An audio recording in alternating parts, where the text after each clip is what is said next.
G'day and welcome to the Grow a Small Business Podcast. I'm your host, Troy Truen.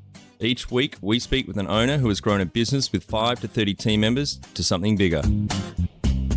Diving into their numbers and unearthing the pain they've experienced, we explore what they did to overcome each barrier and what they would do differently from day one. Let's get into it. Welcome, everyone. Today I'm interviewing Richard Blank from Costa Rica's Call Center based in San Jose, Costa Rica. Thanks for your time today, Richard. I am so happy to be here today, Troy. Really nice to be with you and your audience. Let's start with how we know each other. So you reached out on the website and thought you might be a good guest to come on. We were just chatting before we hit record. I have been to Costa Rica. It's a beautiful place and you've lived there now for about 22 years, haven't you?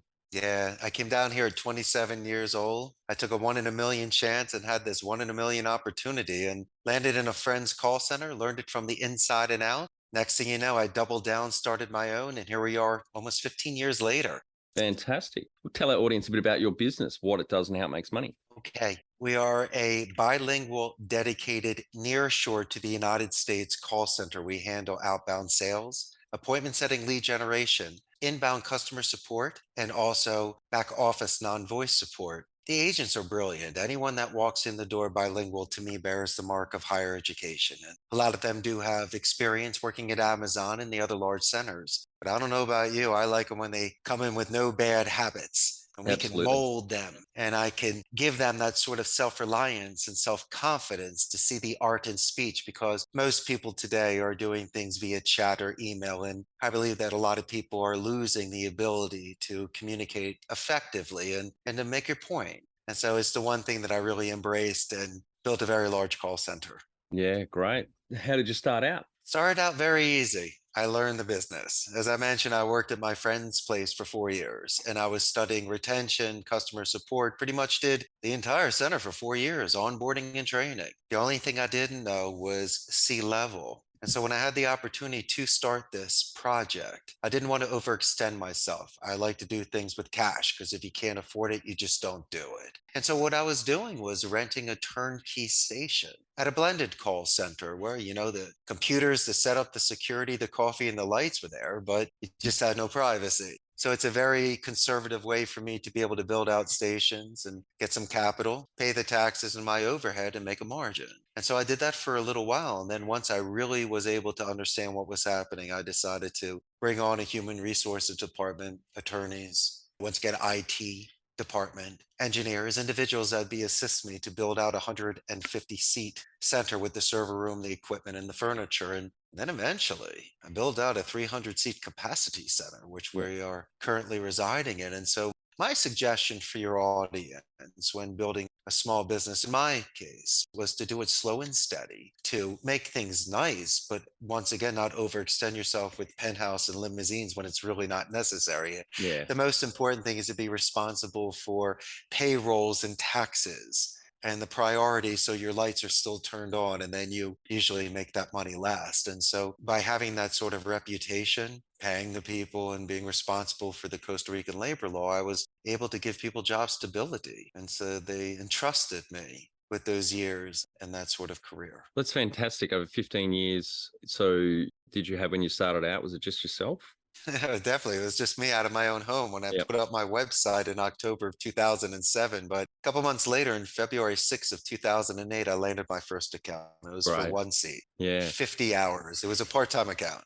And I couldn't believe it. I mean, if anything and nothing, you saw it sprouting and growing. So, if you give it some water and some sunlight and love and maybe sing to it, it might grow. Yeah. And I was determined. I saw the spark. I know I could do this. The most important thing was to be forthright with clients and have no surprises.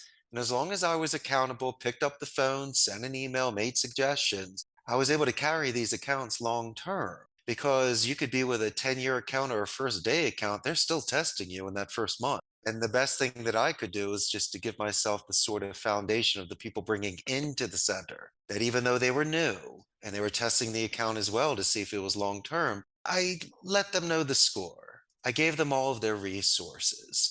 I assisted them in regards to their delivery and vocabulary so they could pack a punch. And by doing so, they were more engaged. They were doing more active listening, taking more copious notes. And when someone makes a phone call like that and has that sort of relationship on the phone, there's a very good chance for retention, upsell, referral, and even exit interview. And Yeah. so those are the sort of things that we were looking at here. Yeah, great. Well, phenomenal growth over 15 years, starting with yourself now, 150 people. So congratulations on that growth. That's, yeah, very impressive.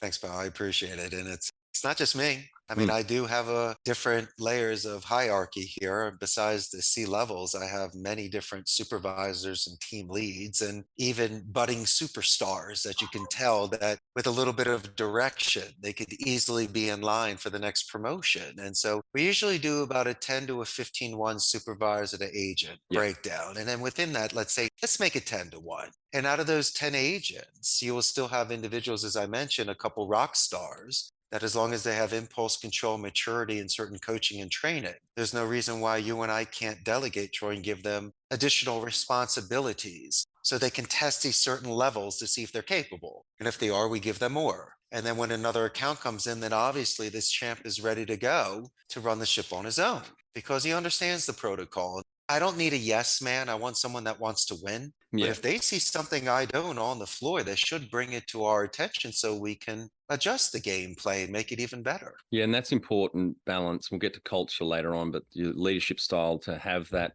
honesty or people to have the freedom and the courage to be able to call bullshit or hold you to account and say, I don't think that's right. And I've seen plenty of examples where the owners of small businesses or the leaders, their ego's not in check. They're aggressive bullies or the team are just scared to raise anything. And that's not good for anyone, particularly the business. Someone could always quit. We have a lot of call centers here. It's a seller's market. So besides offering a gamification culture where I have pinball machines, Pac-Man, air hockey tables, I mean, that's one thing, that's recess. The most important thing, my friend, when I was here at 27 years old back in August of 2000, I saw the dignity. Not saying my friend didn't treat these individuals well. He had thousands of people. He didn't have the time to know everyone. But in the call center industry, in any sort of industry, individuals feel vulnerable, expendable, once again, have not been given their dignity. And I just want to make sure that I extend to them some sort of empathy. Why? Because I've been in the ring, I've taken one to the chin, I've been hung up on before, but I've also closed a very big deal. And in industries where people burn out, not only did I survive it, I thrived in it and then started my own call centers because besides the movies, and when people get called during dinner and they feel annoyed by phone calls, there's a lot of people that can resolve issues and once again build companies. And so we're very selective of the campaigns that come in here. We don't want to compromise ethics, values, or morals. The agent needs to feel fulfilled when they're making these calls. They should be able to go home and tell their parents what they do for a living, Troy. And so Yeah. that to me, I believe, reduces any sort of attrition. And you're not compromising your ethics to pay for the lights or to beg for an account. People see these things. And you and I are guests, and you mentioning all the countries that you've traveled to, including Costa Rica, where we're guests in countries sometimes. Mm. So we really want to do the right things when we're here. Yeah. So I think I've had enough coffee this morning. You were 34 when you started the business. That's correct. Around that age, yes. At So 35, I think. yeah, so tell the audience maybe a little bit about that transition because you worked for your friend's business for 4 years. I'm just keen to know how did that go? You basically becoming a competitor. No, not really. I mean, he was having his own business. I was the one trying to bring in certain accounts. But I guess if you're competing for labor pool, that's one thing. But I always believe in the philosophy of me today, you tomorrow. If you have friends, it's because you're nice to them and they like you. If no Mm. one comes to your birthday party, you have no friends.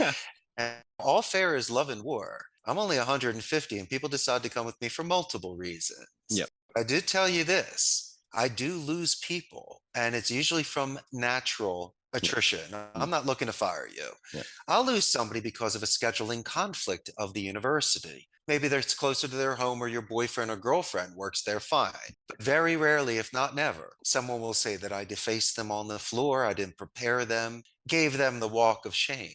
These are the sort of things that we just not do here. Yeah. But let's get back to my transition. I was getting older. I mean, I had my last hurrah at 27. I came to Costa Rica, so I got a chance to shed some skin and begin again and really have a natural life. Little did I know I needed to earn a living, and working at my friend's center was very good. It was a comfortable lifestyle. But you and I know cage size and the extent of our wingspan, and I wanted to at least test life, wanted to drink it and Yep. see what I could do. And so at 35, I do know this. I had impulse control. I had more maturity. I had some money saved because I was working with my family's real estate business prior to starting this call center. Between working at my friend's center, I was still living here. And time was going fast. I wanted to see, I needed to do this, and maybe the timing was right.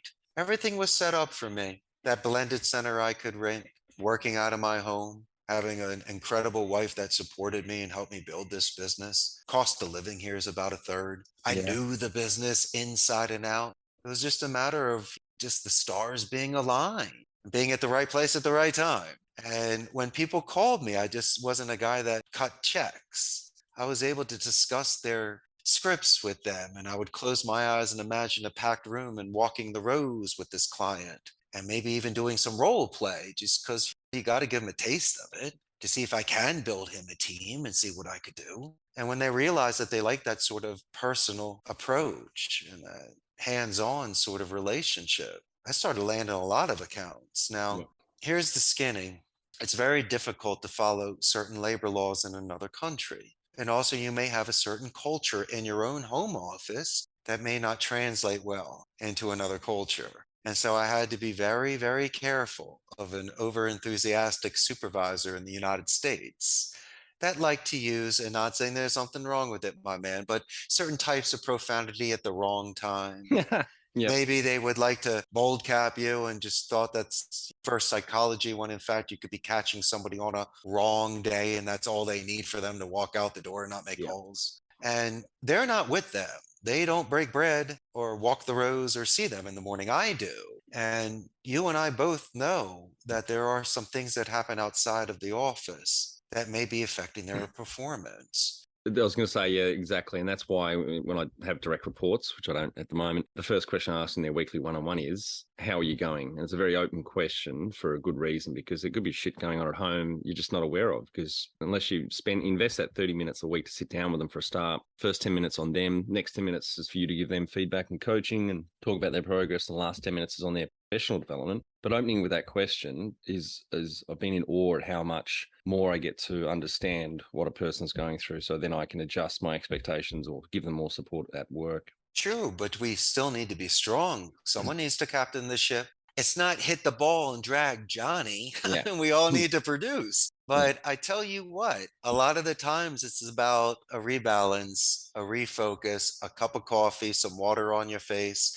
Or how about this? Let's just even take it a step back. In my industry, we have a quality control department. So we record all the calls, we grade you for KPIs and metrics. You and I are focusing more on soft skills, the name drops, the rebuttals, the tie downs. But listen, if I let you listen to you, and Troy, you realize you're yelling, you're interrupting, you forgot to say his name 3 times in a row already. Yep. What's wrong with you today? It's very easy for you, through self analysis, to make those self adjustments. And really, the coaching is about your own balance. You've done it before. I saw you do 7 last week. Why are you at 2 today? And why aren't you saying good morning to me? Why are you bitter? Usually you're the life of the party and standing when you're calling. And so I'm going to bend you because I believe in you. I'm not going to break you. And Troy, if you can't get through this level, then how are you going to expect to do other levels? You want to make 100 grand a year? How are you going to do that if you can't even do this? And Yeah. don't kid yourself.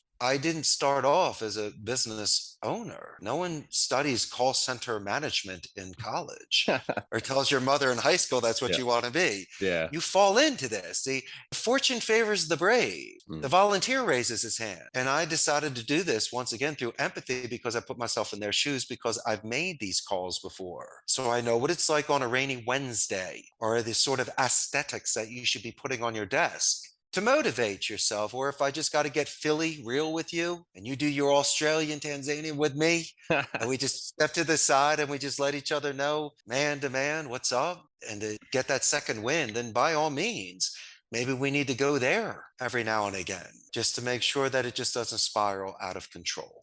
Do you have any other numbers you want to share to illustrate the growth of business? Very impressive, as I said earlier, over 15 years, and currently building or residing in a 300-seat call center is amazing. Well, let's look at it like this. I mean, I chose an industry that's extremely lucrative and the margins are there. The thing is your overhead. In the beginning, I couldn't do overhead. So I just almost paid a la carte and made the lowest. It's like the smallest piece of pizza, but I still got some pizza and it's Yeah. still working. You make enough, you can get fat. But I realized ways to adjust those percentages. And the first thing was, instead of paying somebody for this a la carte, I started getting my own furniture, which reduced that rate. The same thing with the computer, the equipment, renting your own space, because once you start hitting a couple dozen agents, it makes no sense to be paying X amount per station each Mm. month. Yeah.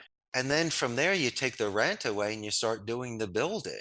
And then, in order for me to grow, once again, it's delegating. You might think you're paying somebody a little bit more money, but if you're capable of bringing in 10 seats compared to focusing on just one seat, it makes sense. Don't be greedy. You don't need to pick up everything. I think a lot of the times there's a lot of reinvestment, and it's not just in your equipment and infrastructure and your savings and treasure, but it's really in your people. Now, the soft spot is not paying them too much to where they get lazy or too little to where they quit. There always needs to be something to strive for. Me, I got very lucky. A lot of it has to do with languages. So once again, being in a certain environment where they can increase their English, computer skills in certain sort of verticals in the United States gives them more marketability. So I have that sort of leverage. But somebody else, if anything of nothing, and the margins are so tight that you really don't know what else to do, then bring in a plant in the office. Maybe make it natural lighting Yeah. instead of bad lighting. Maybe think of ways to create an environment to make it better for people, even by just knowing somebody's name and not making them uncomfortable. Those are the sort of things that maybe you can begin with, because then, as you were mentioning, instead of absorbing, your coworkers might start contributing and start mentioning things to you that you never even thought about. And that's where you can potentially begin. Yeah. When was the moment you felt like you had succeeded? That first day, first client. Oh, I knew it then, like a spark before a huge inferno.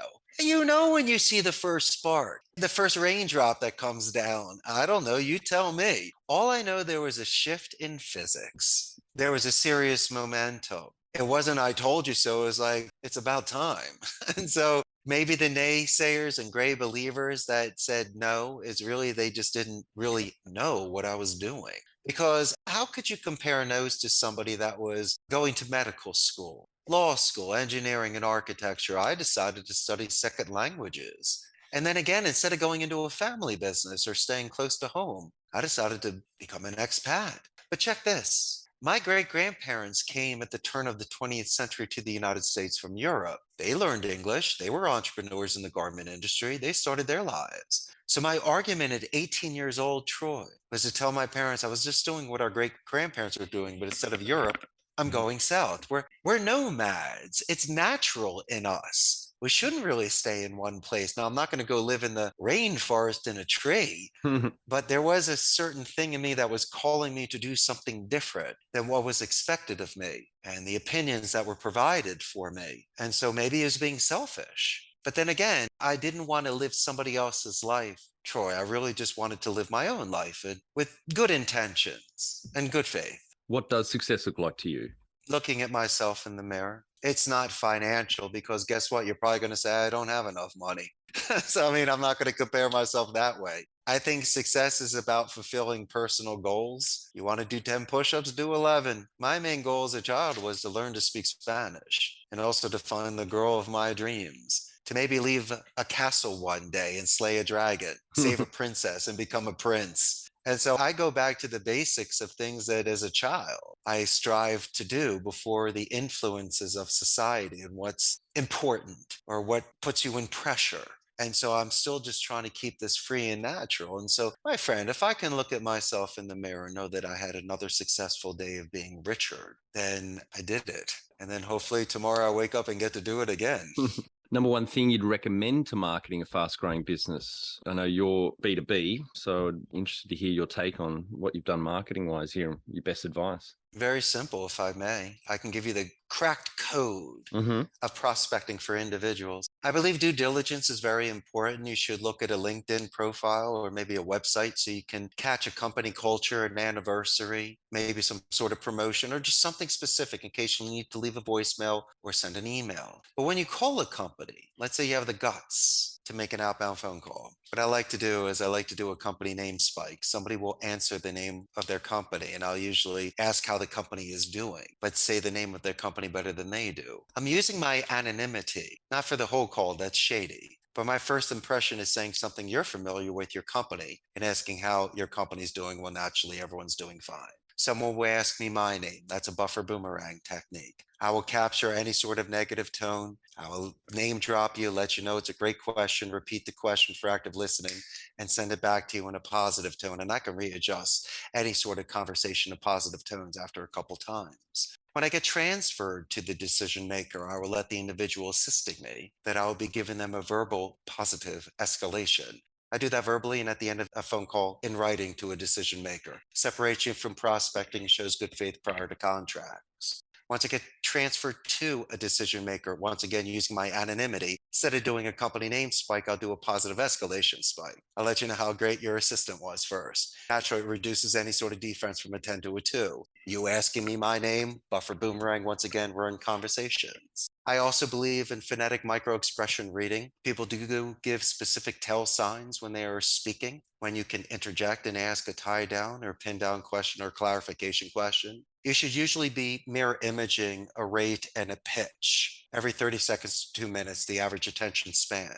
And if somebody does a spike or a dip, that's usually your time to jump in there for that sort of clarification. Name drops are very important. I think 6 to 1 personal pronoun to name drop is fine. I like name drops for transitional sentences and for the rebuttals and tie downs. Military alphabet is phenomenal, so you don't have to mistake any sort of spelling or a bounce back email. I like raking questions in case you give lists. You can read something, give a couple seconds in between for a positive or negative reinforcement. If it's positive, take horizontal to vertical, stop open-ended questions, and at the end, assume that you like at least one. And these are the sort of things that you can do on these calls to show good faith. That's the skeleton, whatever verticals stick in the middle. But my main thing for you is the positive escalation. Anybody that's assisted you in getting this sort of appointment, you should speak about it and do it in writing. Because if you call that company back, that individual that assisted you the first time will thank you for that after all the years they've been working there.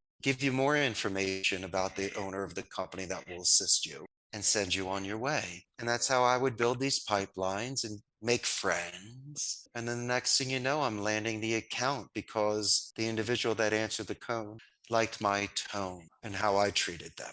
Yeah, I think because it's quite lacking in, particularly in the workplace, positive reinforcement or feedback is just quite rare. So to be genuine and give that positive reinforcement when you're speaking with someone, I could see how that's quite powerful. Well, it's a positive escalation. Your Mm. positive reinforcement is what you get after you give the escalation, especially in writing. You just say, Troy was the greatest, told me about your anniversary. Congratulations on 6 years and your promotion. Oh, come on Yeah. now. I mean, they're handing it to you. It's the woo way. Why are we forcing a fit? Why am I pretending? Why am I lying? I'm going to get caught. If I just go with your flow, it's very interesting how far you and I can flow down that river.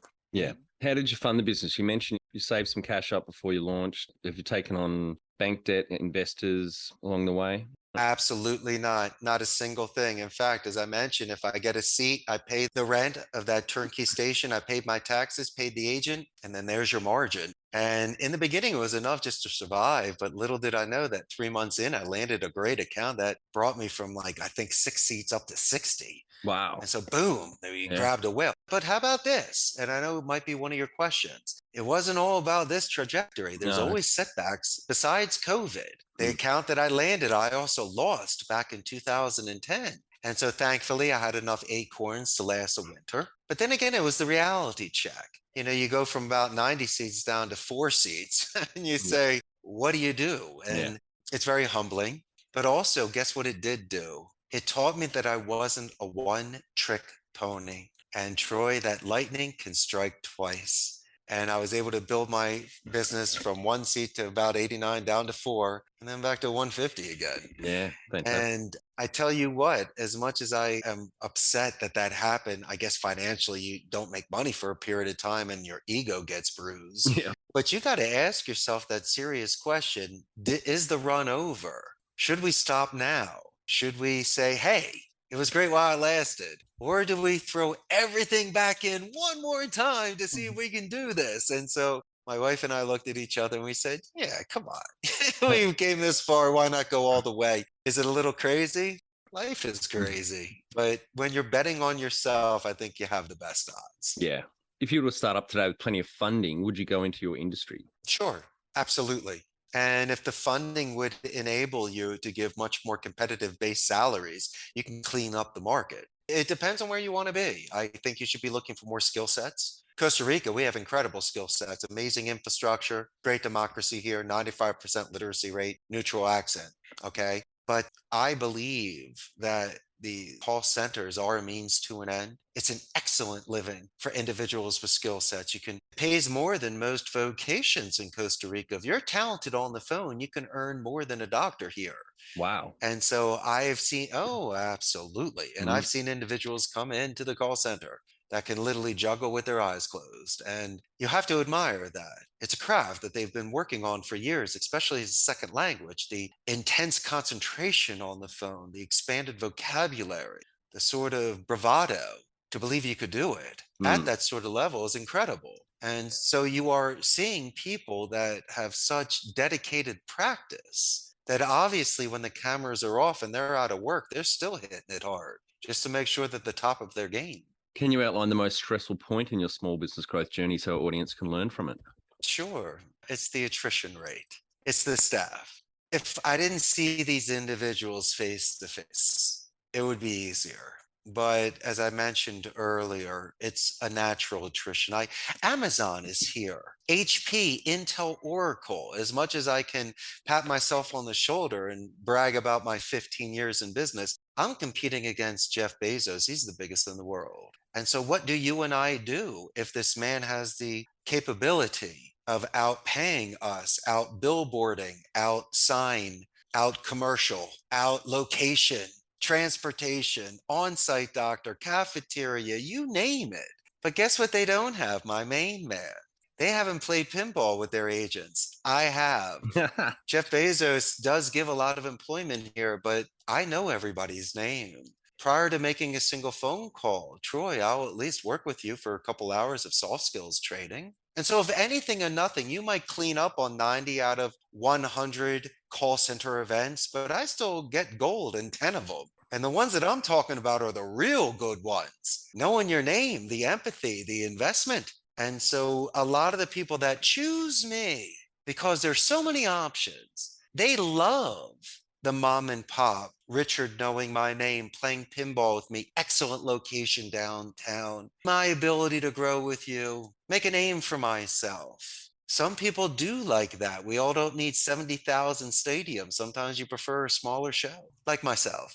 What area in business do you feel you've had to work on the most to add the greatest value? The IT department, because it's exceptionally expensive to ensure redundancy and reliability and equipment that doesn't fail, and that the agents are capable of feeling comfortable with it, from the headsets to the double screens and the CPUs. But the server room is just fascinating for me. I mean, it's a beautiful thing to grow, but then when you grow, then the IT guy calls you in and says, it's time to make another purchase. And there's only so many people can fit in the car. And so Yeah. you realize that that is an incredible investment. And the individuals that are in charge of your IT department, because I only choose campaigns in languages I can speak. So it's Spanish and English. And I also choose campaigns I can understand. The IT department, unless I go to school and get these sort of degrees, I'm really not at the mercy, but it's really the faith and the sort of relationships that I have with the individuals that are holding the pulse of my company. If you had, God forbid, the worst employee ever that was vengeful and wanted to hurt you, they could literally walk into that server room, start pulling things, throwing water, kicking. And the next thing you know, you're out of business. And so, as much as I wanted to control everything and to be able to check on everything, this is one department that I am up to speed at an executive level. But when there's a code red or implementation, or when we're on the phone with the client's IT department asking me extremely specific and detailed information, I want to make sure not only do we have the backing, but the individuals working with me have the knowledge to properly explain our infrastructure and capabilities. And so that to me was extremely eye opening. And can I say I'm still learning? No, I'm still observing. Don't expect me to pass a final exam test, Yeah. but I do have the right people in place that have enabled me to, as I mentioned, grow and to give the sort of reassurance to the clients when they entrust me with their business. What have you enjoyed the least about managing fast growth? The time commitment. This is a very hands on business. I had to make a decision of my time because this isn't something where at 5 o'clock you go home. This is almost a 7 day a week, 24/7 job. You're responsible for so many salaries and families. But also, it's the sort of thing where it's very delicate. And as much as I am a guest in this country, I'm the leader of this ship. And I'm able to do a lot of preventions instead of cures. There's not a lot of fires that I'm putting out, but there's a certain flow and energy that I produce there that I give to the people. And being there, I'm able to bring up that sort of energy.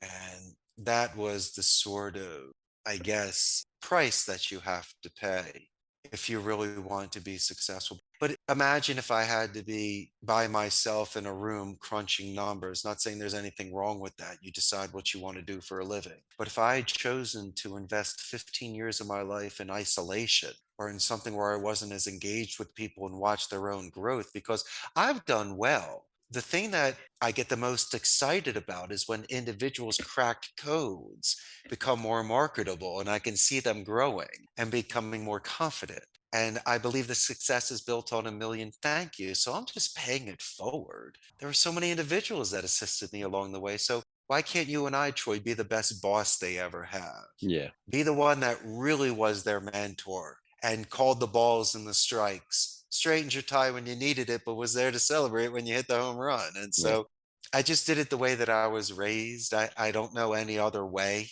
And I can't write a book on cracked codes. I mean, you are a financial genius. I've read what you've done. It's brilliant. And for me, what I would be doing is I'm more of the specialist in regards to the interpersonal communication side, because if I can't crack that code, I have no money. Yeah. So I just went to the basic level possible, which is the humanity side.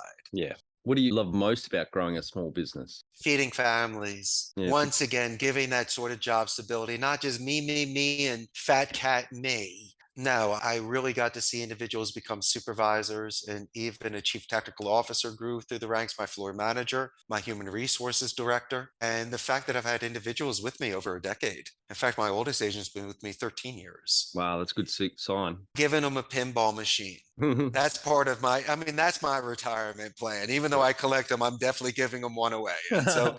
the fact that someone decides to walk with me for 15 years, you can't really see yourself as their boss after a certain period of time. It's almost like when things just start meshing together after so long, almost like when someone sits on the couch so much, they kind of go into the couch, become one. And there's no way that I would have been able to be where I am today if I didn't have these individuals that have decided to work with me. So it's really the reverse, my friend. I get more out of the giving than I do out of the receiving. What has been the biggest mindset shift for you in your small business growth journey? The financial responsibility. It just wasn't about myself. I realized that you need to have a lot of savings to weather storms and to buy new equipment. Or how about this? When I meet somebody's parents, and even sometimes grandparents, because we have a multi generational culture here, and I meet someone's grandmother. And I tell them how great you are. And they almost have to pull me away. But then I realize that I'm responsible in paying for that medicine and that roof over their head and their warm bed at night and the food on the table. And that's spiritual for me, because when I was starting out, I got an internship at Telemundo in college. They didn't have to let me work there. I got a job selling beer for Corona. Post grad, they didn't have to hire me. I was still young. And the fact that my friend allowed me to come to Costa Rica for 4 years and work with them, amazing. And so people give you opportunities. one in a million opportunities. And not saying mine is the be all end all, but instead of yelling at you and making you feel bad, I am an individual that I know that when you leave me, I've made you a much stronger individual, or that maybe you and I will keep that tradition, Troy, of knowing people's names and breaking bread with them and showing up and looking a certain way and being responsible. But that financial responsibility, especially paying taxes in the United States and setting up the corporation, especially when we build out the building. But then again, I don't know about you, but there is a movie with Anthony Quinn called Zorba the Greek. And it's kind of funny because his boat sinks at the end and he's just puts his arms out and starts dancing on the beach. And that was just his way.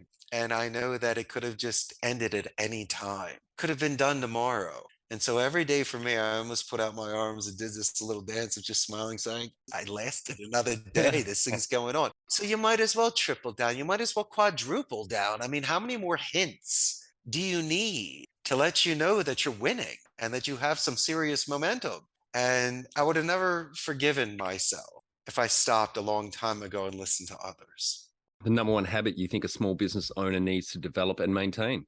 My favorite question. Me time. The time that's away from the office, my friend. The time where you can decompress. For me, it's working out in the gym. I love playing pinball, washing my convertible car and driving to work in it, spending time with my wife. And so these are the sort of things that if you can put your phone away, how about this? Even better, even better. When given the luxury of time, if you don't need to answer immediately, and let's say, Troy, you and I are getting excited, our tone's changing, if I don't need to answer you right now, there's no sense of urgency, and I can write a draft, not send it. I can sleep on it. I can work out on it, eat dinner on it. Maybe I can cut a lot of fat. I can focus on priorities. I can realize, Troy, that maybe I overextended myself or didn't say enough. And then when I see it, the first thing I say is, Troy, I'm so sorry for my tone. No, Richard, it was me. No, no, no. And then all of a sudden, we really reset. I might be able to save a marriage, a potential employee, a Thanksgiving dinner, a friendship. Because unless you are literally having to give an answer right then and there, because the plane is leaving, fine, that's one thing. But my goodness gracious, if there is some sort of heightened anxiety, long term decision, this could be the breaking point, a deal breaker with a friendship. You better allow me to sleep on Mm. this because I'm going to come back to you a little more level headed. But also in the moment, if you are getting attacked by a friend or a foe and you're not speaking, two things you need to do. Look in the middle of their eyes. It almost is like you're looking in their eyes so they're not sucking your energy like Medusa. And the second thing is to do your active breathing. In four, hold for four, out for four, hold for four. You're allowed, it's almost like the corner of a boxer. You could be speaking all you want. Doesn't mean I need to be huffy puffy. I can slow down my breathing, look in the middle of your eyes, concentrate, focus, and hit it. And if worst case scenario happens, close your eyes. I don't need this sort of distraction right now. I know I look funny. I'm still in the conversation, but I'm going to be avoiding any sort of stimuli and readjusting that in regards to my breathing, my balance, my focus, because this is very serious right now. It's a code red. And so your business owners who are under so much pressure to keep people, to land accounts, to pay bills, to make a living, you better slow down a little bit because your ego is going to get in the way. And someone could always quit or they'll call you out on it. And one of your earlier questions to me is about success. I told you it was about looking at myself in the mirror. I don't want to look at my mirror and say, man, I cannot believe I said that to Troy. He's my buddy. What was I thinking? You asked me that question. I gave you a straight answer. And so I think if you are level and controlled throughout your day, because character is judged during chaos, then looking in the mirror at the end of the day, Troy, you realized we won, didn't we? That's the best bit of advice that I can give to your amazing audience that's brave enough to start their companies, but to do it the right way. Want to become the best manager you can be? Check out our Kick-Ass Manager course at growasmallbusiness.com. Do the course, then add your fellow managers for no extra cost. Join the 30%. 70% of people quit their job because of their manager. Perfect question for you. Can you talk to how you've added people to the team? Some wins, mistakes, and advice for those listening? When you're adding people to a team, Yeah, so basically yes. recruitment and yeah. What a wonderful question. Let's just start off on the filtering process. I would rather bring in somebody that's got no experience, but well educated. I can teach them a CRM and a phone system. And a hot shot with bad habits could be a potential cancer. And Hmm. just like a mercenary, Troy, they're not loyal to a flag. They'll leave you for another dollar tomorrow at another call center. Yeah. We don't want people like that. And I also believe in earning your stripes. I can bring in an IT specialist or like an attorney or something, but there's no way I'm bringing in an outside supervisor. You won't get the respect of the agents. You don't already know my culture. So And these you are the sort of things I want to see if you could handle it. so you bring them all Mhm. up from within the ranks, the team leaders. Of course. Now, naturally, my business has been around long enough that when I have a brand new campaign, I'm able to take a budding supervisor, or if the campaign is just overflowing, multiple individuals to then bring them to another campaign. And so I've been able to do that. Sometimes you don't have that luxury. You'll bring in a dirty dozen, you don't know anybody. My number one suggestion for you is who showed up on time? Do they have pen at the ready? No, seriously. I could care less where you sit in the classroom. You don't need to be front row center. We don't need to go there. But I want to see an individual that takes actual copious notes. I don't need perfect spelling or grammar. We'll get to that later. I just want to see if you are actively listening.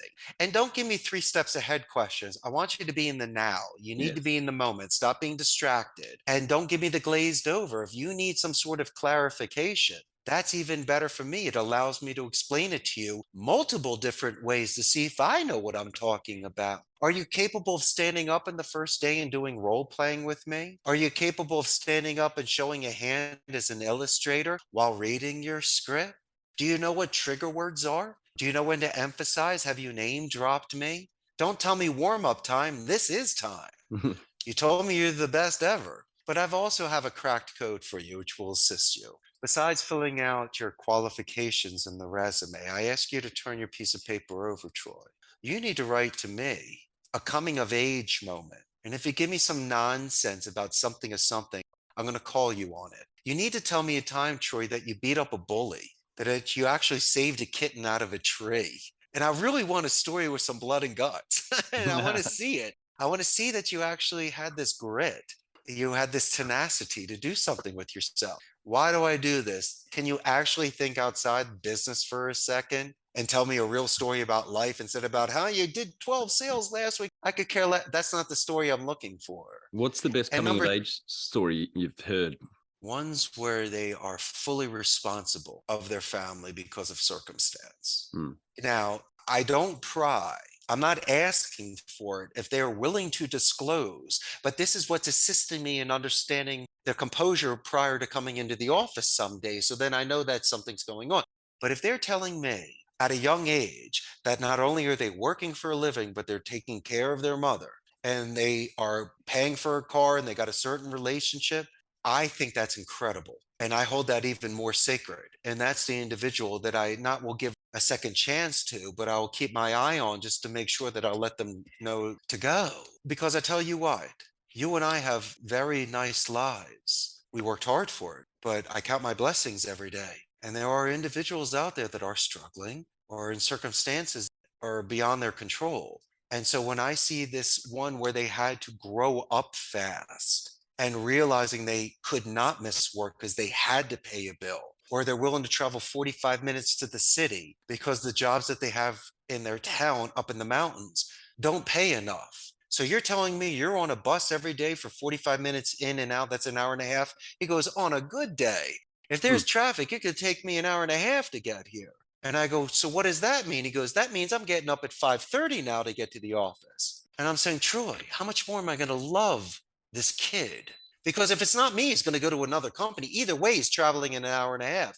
But to me, when I see him, I bring him in coffee immediately. Yo, coming to my place for an hour and a half away to take care of grandma? And he wrote that to me, not looking for sympathy points. I asked him for that. He wasn't writing that. I told him to write a story. But it's not always about that. Then he talks about having a girlfriend or playing soccer or having best friends that supported him because he writes you a couple paragraphs. And you see that this individual has depth. And it's so delicate at this very sensitive stage in life in their early 20s where you could make or break somebody. And I realized that I'm not going to go home with you and I can't give you it all. but I will do what I can.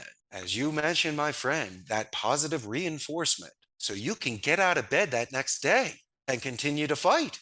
And so that's the way that I would look at something like that. What are some things you recommend to building a sustainable and kick-ass culture to help with the growth, apart from the pinball machines, of course? Damn it, you took that away from me. Why did you take that away from me? I have a popcorn machine, so we do popcorn Yeah. Fridays. I got hot dog machine. But taking food aside, you need to know somebody's name. And then you got also got to make a nickname for them that's really cool and not offensive, and then start putting things on their desk. But I believe in natural lighting. There has to be somebody there to keep it clean, especially to keep, don't let people really eat at their desks because the whole floor can stink and then Mm. things start getting dirty and there's bacteria there. I mean, if you're dying of food, then get off the phone and go downstairs for a minute. I'm not a slave driver, but I don't want crumbs everywhere. We just don't need you smacking food while you're on the phone with somebody. So there needs to be some sort of discipline. I'll follow labor laws, but I'm also not so rigid. It's the sort of thing where I'm talking negative things. How about positive? Troy, you just got off a 15-minute phone call with Mrs. Jones. You got the sale. You were incredible. You were standing, you were pitching. The whole floor was watching you. I don't want you to jump right back on the call. Why don't you take a couple minutes to talk to the crew? Let's go into the training room. Or if you don't want to do that, brother, go downstairs, go get yourself a Coca-Cola. You deserve it. Yeah, but I'm on the clock. You're on my clock. You Yeah. just did amazing. Go, go. Mm. Why don't you enjoy your moment? People need to enjoy the moment, the good and the bad. And even if you have a romantic death on the phone where you said, "Hey, Troy, nice to meet you. Who are you? Richard Blank. Hate you, Richard Blank." Click.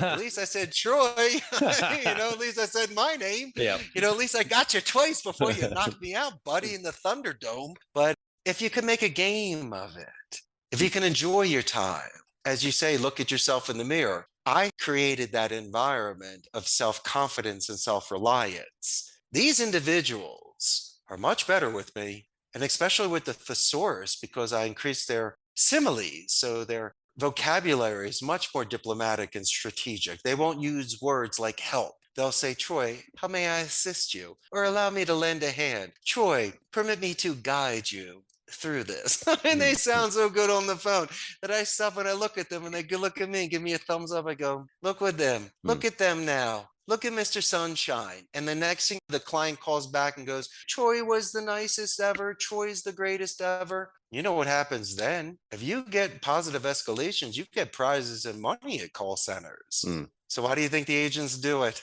And so it's almost like a win-win, my friend. They make Yeah. an amazing phone call, they get prizes from it, and it's not that you pushing the sale. You did it naturally. And so that's why people are able to live with themselves when they're doing this sort of profession.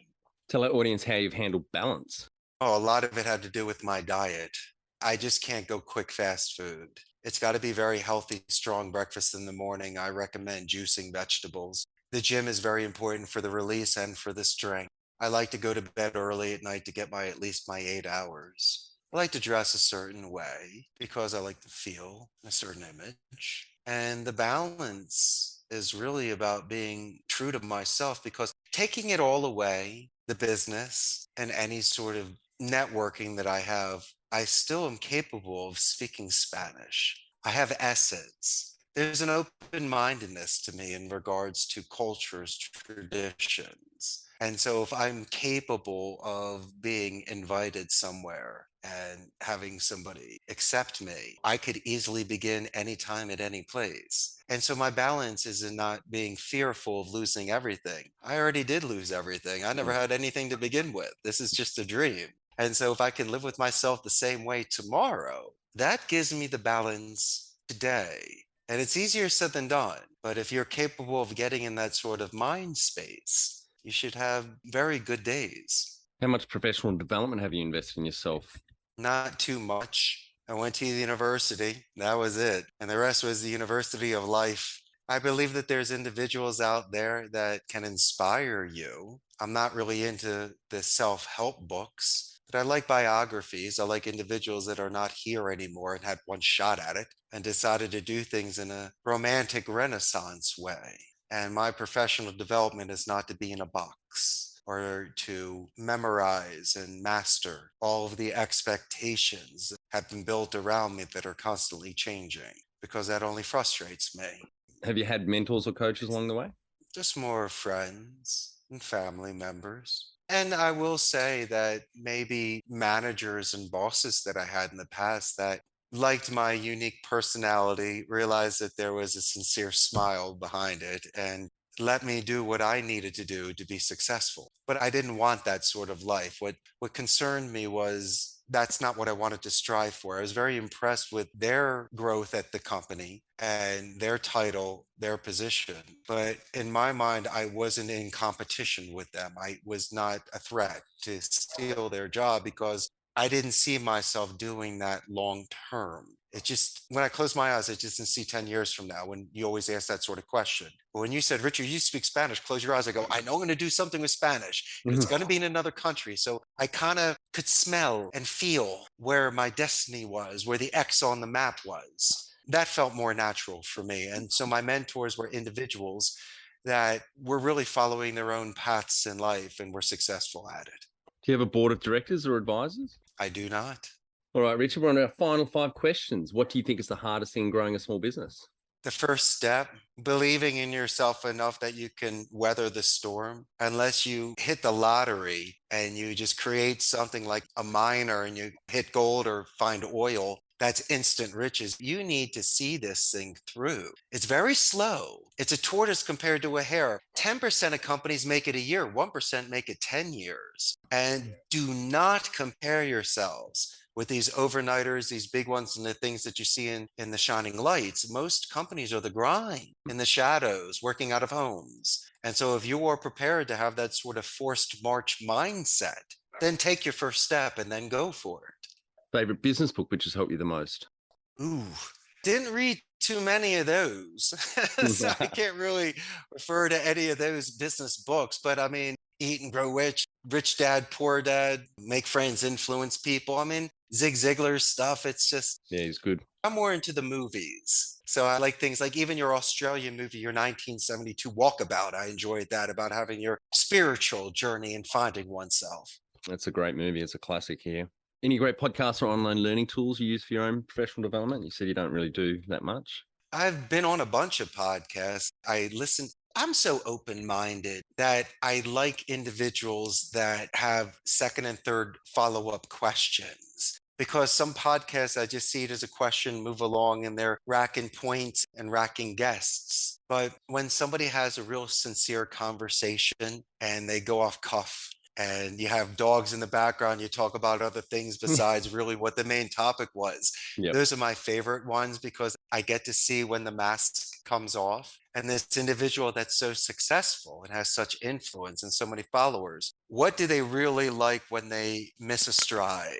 And what can I really see what has gotten them there? Because when they've learned to smile and laugh, and as you say, maybe not miss a beat, then they haven't lost what got them there to begin with, and they're still enjoying it. So I guess I'm just looking for any sort of topic that maybe I never really listened to before, just to see A's if it interests me, if I can understand it, if it keeps my attention, and if I'm inspired enough to reach out to somebody like I did with you and introduce myself. One tool you'd recommend to help grow a small business? Advisors. I think they're experts in so many different industries that could not only save you time, but save you money and save you headaches. But be very careful because some people can give you bad advice. But when I've been directed in regards to the IT department, as I mentioned earlier in our conversation, I found that fascinating and I needed somebody there. Since I'm a guest in Costa Rica, I definitely needed an attorney to know the labor laws and the things that would make my time here more safe and legal, and accountants. Because we were growing so fast, I needed assistance there. And the human resources department, just because of the amount of interviews and contracts and communication with the staff. And I find it fascinating because to me, I think everybody should want to do what I want to do. But no, there are individuals out there that love many different types of industries and vocations and careers. And when I see somebody having a passion towards a department or a resource that may assist me, it's my pleasure to bring them on board and to work with them. It's almost growing the Justice League of superheroes. We're all great in our own way, but we also have our own special sauce. Yeah. Final and my favorite question. What would you tell yourself on day one of starting out? You're going to lose your hair. Which Wish I told, did. yeah, wish I'd have told myself that as well. Except mine, I haven't lost it all. Yeah, Right. you say, is it worth it? Is Yeah. it worth it? But yeah, I mean, it's going to happen anyway. But on the first day again and which I have, is to enjoy the journey. Because I told you this is a 1 in a million shot. It should have never happened. Tomorrow could be my last, today could be my first. And so every day to me was really a rebirth of, I cannot believe this is happening. I'm from Northeast Philadelphia. Spanish was my second language. Moved here at 27, started my company 15 years ago. How did this happen? It did. And so for me, I guess, how about this? If I only had that one seat for 50 hours, I still would have gone back to the United States a proud man. I was willing to die with my boots on, and guess what? At least I got one. At least I got one. One feather in my cap, Troy. And so little did I know that you should hold on tight, because you don't know how fast or how strong this is going to go too. But don't let it go to your head. Like I mentioned, the pinball machine, sure, buy your toys and buy your gifts and stuff, but eventually your jewels will lose its luster. You're looking for something else.